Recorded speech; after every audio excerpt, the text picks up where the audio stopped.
இப்போ எங்கள் அப்பாவுக்கு 80 வயசு ஆயிடுச்சு டாக்டர். அப்போ அவருக்கு ஹெர்னியா இருக்குது, சர்ஜரி பண்ணிக்கணுமா, வெயிட் பண்ணலாமா, என்ன பண்ணலாம்? ஸோ 80 வயது இருக்கிறவங்களுக்கு ஹெர்னியா சர்ஜரி பண்ணக்கூடாது அப்படிங்கிற ஒரு க்ரைட்டீரியா கிடையாது. எந்த வயதினருக்கும் அவங்க ஃபிட்டாக இருந்தாங்கன்னா அறுவை சிகிச்சைகள் மேற்கொள்ளலாம். ஸோ அவங்க ஃபிசியாலஜிக்கல் ஃபிட்னஸ் எப்படி அப்படிங்கிறது தான் நம்ம அசஸ் பண்ணணும். அவருடைய உறுப்புகள் செயல்பாடு எப்படி இருக்குது, கார்டியாக் ஃபங்க்ஷன் எப்படி இருக்குது, மயக்கம் கொடுத்தால் அவரால் தாங்கிக்க முடியுமா.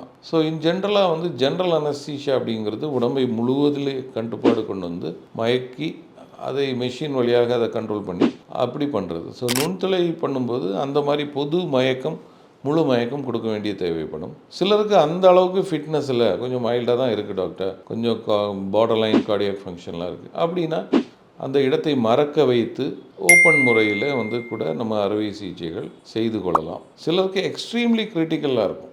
அதாவது அந்த மாதிரிப்பட்டவங்களுக்கு வெயிட் அண்ட் வாட்ச் அப்ரோச் என்று ஒன்று ஃபாலோ பண்ணுவோம். அதாவது அவர்களுக்கு ஏதாவது காம்ப்ளிகேஷனோ இல்லை அவங்களுக்கு ரொம்ப difficulty, pain, discomfort, day to day லைஃப்பை அவங்களால கொண்டு போக முடியல, அதனால் ஒரு டிஸ்கம்ஃபர்ட் இருக்குது, அந்த மாதிரி இப்போ இருக்கிற சுச்சுவேஷனில் அறுவை சிகிச்சை செய்து கொள்வது நல்லது.